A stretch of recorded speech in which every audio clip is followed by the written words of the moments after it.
नमस्कार। कहानी संसार में लीजिए सुनिए हिंदी के प्रसिद्ध मनोवैज्ञानिक कथाकार और उपन्यासकार इला चंद्र जोशी की लिखी कहानी रेल की रात। वाचन स्वर मेरा यानी अनुराग चौधरी का है। गाड़ी आने के समय से बहुत पहले ही महेंद्र स्टेशन पर जा पहुंचा था। गाड़ी के पहुंचने का ठीक समय मालूम न हो यह बात नहीं कही जा सकती। जिस छोटे शहर में वह आया हुआ था वहाँ से जल्दी भागने के लिए वह ऐसा उत्सुक हो उठा था कि जानबूझकर भी अज्ञात मन से शायद किसी अबोध बालक की तरह वह समझा था कि उसके जल्दी स्टेशन पर पहुँचने से संभवतः गाड़ी भी नियत समय से पहले ही आ जाएगी। होलडाल में बंधे हुए बिस्तरे और चमड़े के एक पुराने सूटकेस को प्लेटफॉर्म के एक कोने पर रखवा कर वह चिंतित तथा अस्थिर सा अन्य मनस्क भाव से टहलते हुए टिकट घर की खिड़की के खुलने का इंतजार करने लगा। महेंद्र की आयु 32-35 वर्ष के लगभग रही होगी। उसके कद की ऊंचाई 5.5 फीट से कम नहीं मालूम होती थी। उसके शरीर का गठन देखने से उसे दुबला तो नहीं कहा जा सकता था, तथापि मोटा वह नाम का भी न था। रंग उसका गेहुआ था। कपोल कुछ चौड़ा, भौहें कुछ मोटी किंतु तनी हुई, आंखें छोटी पर लंबी, काली मूछें घनी पर पतली और दोनों सिरों पर कुछ ऊपर को उठी थीं। वह खद्दर का एक लंबा कुर्ता और खद्दर की धोती पहने था। सर पर टोपी नहीं थी। पाँव में घड़ियाल के चमड़े से बने हुए चप्पल थे। उसके व्यक्तित्व में आकर्षण अवश्य था, पर वह आकर्षण सब समय सब व्यक्तियों की दृष्टि को अपनी ओर नहीं खींचता था। सूरज बहुत पहले डूब चुका था और शुक्ल पक्ष का अपूर्ण गोलाकार चंद्रमा अपने किरण जाल से दिगंत को स्निग्ध आलोक छटा से विभासित करने लगा था। स्टेशन पर अधिक भीड़ न थी। प्लेटफॉर्म पर टहलते टहलते पूर्व की ओर कदम निकल जाने पर ऐसा मालूम होने लगता था कि चांदनी दीर्घ विस्तृत समतल भूमि पर अलस क्लांति की तरह पड़ी हुई है। झिल्ली झनकार का एकांतिक मर्मर स्वर इस अलसता की वेदना को निर्मम भाव से जगा रहा था, जिससे महेंद्र के हृदय की सुप्त व्याकुलता तिलमिला उठती थी। सिग्नल डाउन हो गया था। टिकट घर खुल गया था। 3rd क्लास का टिकट खरीदकर महेंद्र गाड़ी का इंतजार करने लगा। थोड़ी दूर से ही सर्चलाइट के प्रखर प्रकाश से तिमिर विदारण करती हुई गाड़ी दिखाई दी और झकझक करती हुई स्टेशन पर आ खड़ी हुई। सामने के कंपार्टमेंट में केवल 2 व्यक्ति बैठे थे और वे भी उतरने की तैयारी कर रहे थे। महेंद्र एक हाथ में बिस्तर की गठरी और दूसरे हाथ से सूटकेस पकड़कर उसी में जा घुसा। जो 2 व्यक्ति कंपार्टमेंट में थी उनके उतरते ही एक चश्माधारी सज्जन ने 2 महिलाओं के साथ भीतर प्रवेश किया। कुली ने आकर नवागंतुक महाशय का सामान भीतर रख दिया और मजूरी के संबंध में काफ़ी हुज्जत करने के बाद पैसे लेकर चला गया।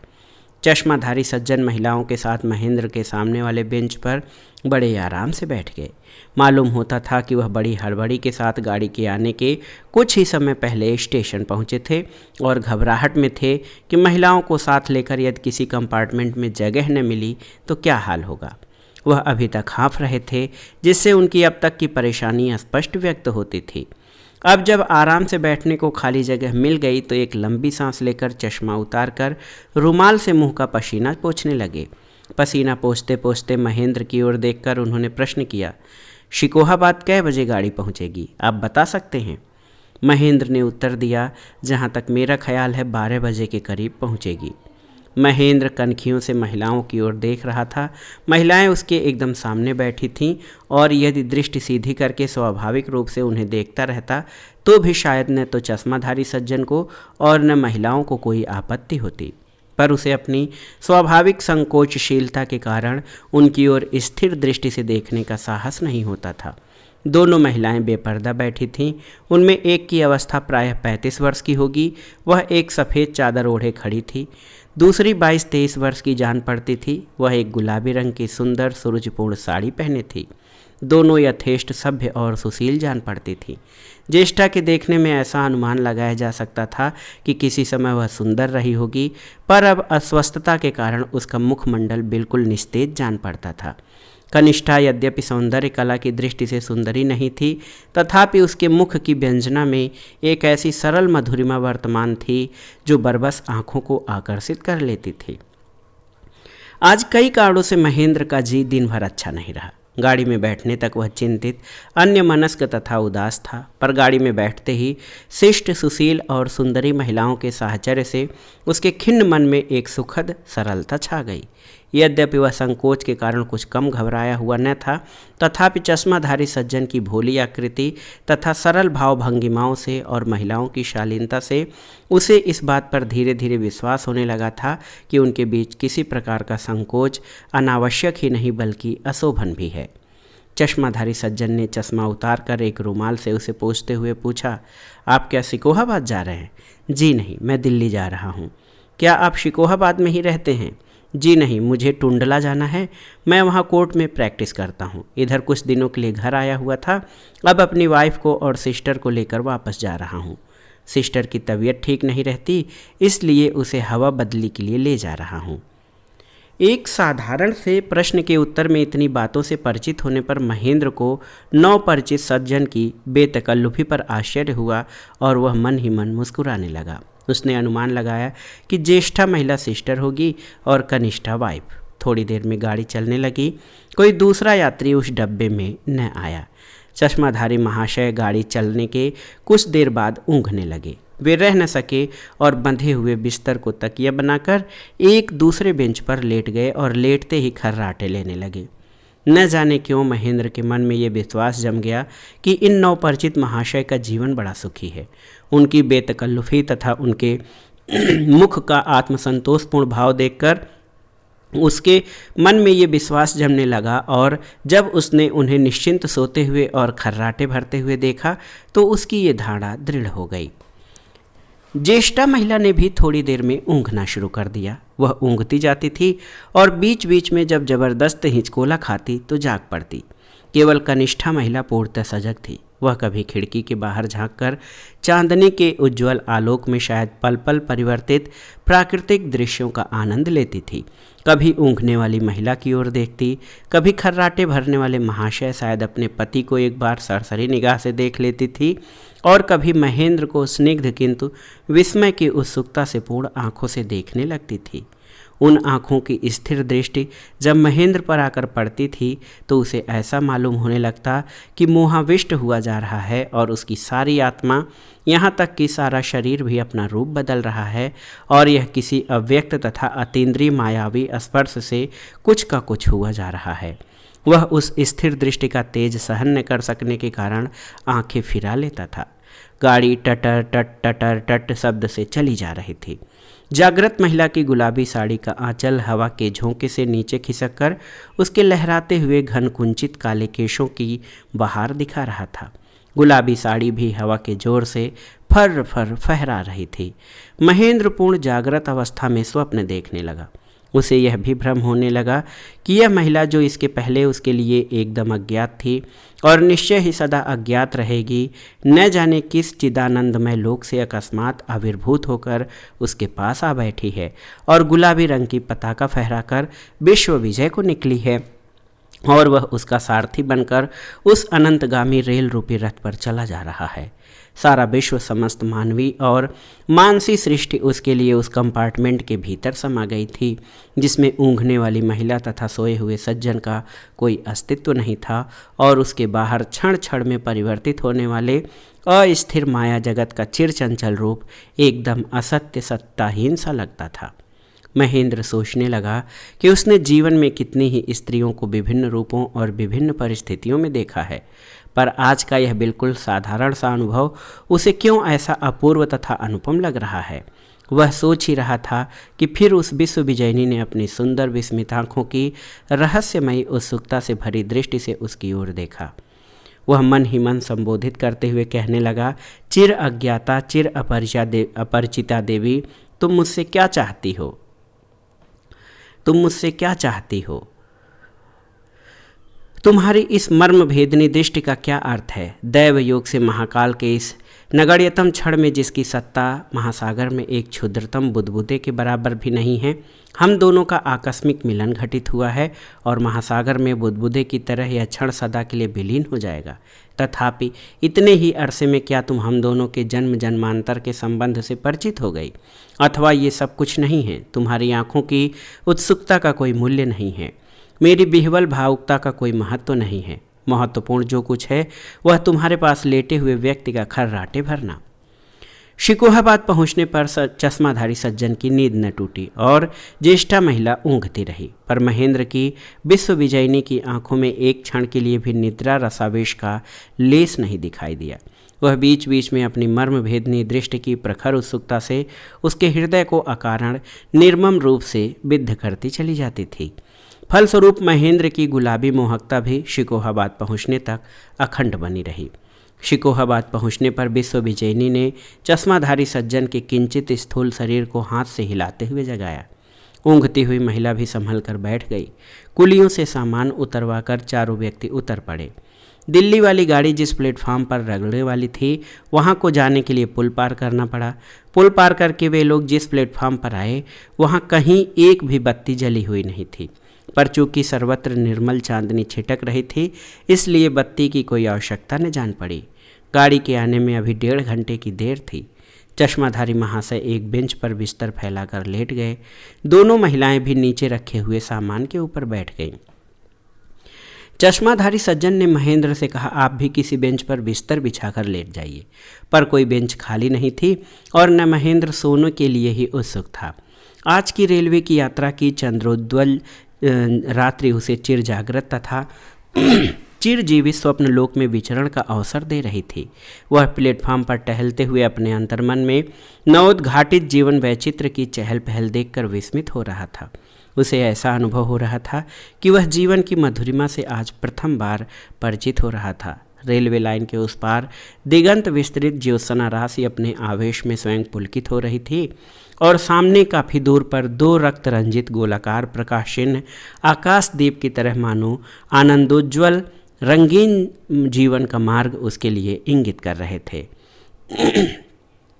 रेलगाड़ी में होकर वह अनेक बार आया था और गया था और कितनी ही बार उसे रात के समय स्टेशनों पर गाड़ी के इंतजार में ठहरना पड़ा था, पर आज की ऐन्द्रजालिक उल्लासपूर्ण अनुभूति उसके लिए एकदम नई थी। इस बार इंद्रजाल के उद्घाटन का श्रेय जिसको था वह मायाविनी इस समय टीन की छत के नीचे छाया में बैठी हुई थी और अंधकार में उसकी आंखों का जादू चलना बंद हो गया था, पर वहाँ पर मात्र उसका अस्तित्व ही महेंद्र की आत्मा में मायालोक की मोहकता का सृजन करने के लिए पर्याप्त था।